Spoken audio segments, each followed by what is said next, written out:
Hey guys, I'm just tuning in. I know I haven't been on the channel in quite some time, but I'm thinking about doing some more videos. And well, I began with refurbishing this paint machine, um, and a lot of work went into it. I didn't want to run the machine because it was majorly gucked up and there's dried up paint and rust and everything, and I figured it might hurt the motor to do that. So I did the full out cleaning of the machine just to find out it won't turn on. And then of course, after looking at the circuit board, I found out that there's a melted integrated circuit on the circuit board that I could potentially replace myself in order to fix the problem, because I think that the circuit board is fried and preventing power from getting to the motor. So, and in order to do that, I had to buy myself a soldering kit. And obviously, I don't like to spend too much money. That paint sprayer cost me 40 bucks. I'm hoping I can get it up and running. This soldering iron here cost me 20 bucks. Let's see what we get in this thing.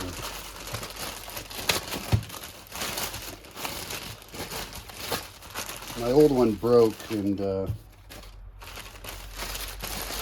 was a cheap piece of junk anyway, but we'll see how this one looks.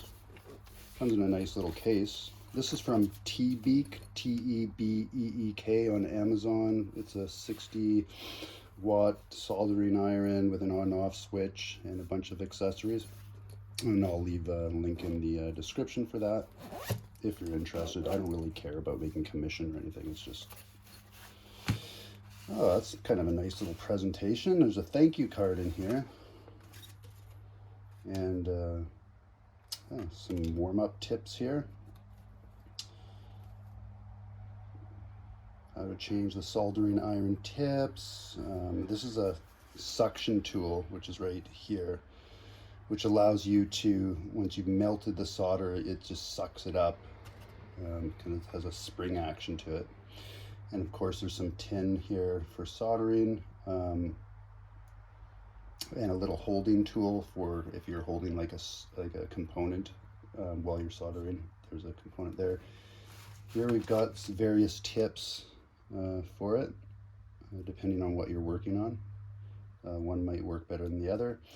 And there's well, here's the power cord, but there's the on-off switch for it. And if you look at the unit itself, let's see here. Well, you got a temperature control here. It goes from 200 to 450 degrees Celsius. It's kind of flimsy.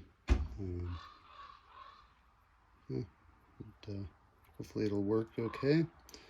And I guess this here comes off. We can put one of those tips on here. Different tip. Put that back on here. Come on. There we go. My stomach's... I'm starving. Okay, got that. So that's pretty cool. And I guess this thing here is to cut or splice wire. Little razor blade in there. It's actually a pretty handy little set. Let's take a look at this thing here. This pump. So I guess you just like that. And then when you want to suck out the stuff, you just go boop. And just puts it back up in there. I wonder if you can clean this thing out, obviously. I wouldn't want to try to undo that. There's probably a spring that'll pop out of there. But nice little kit, actually, for 20 bucks. Anyway, we'll see you guys on the next video, where hopefully I will be doing some refurbishing work. And until then, ciao.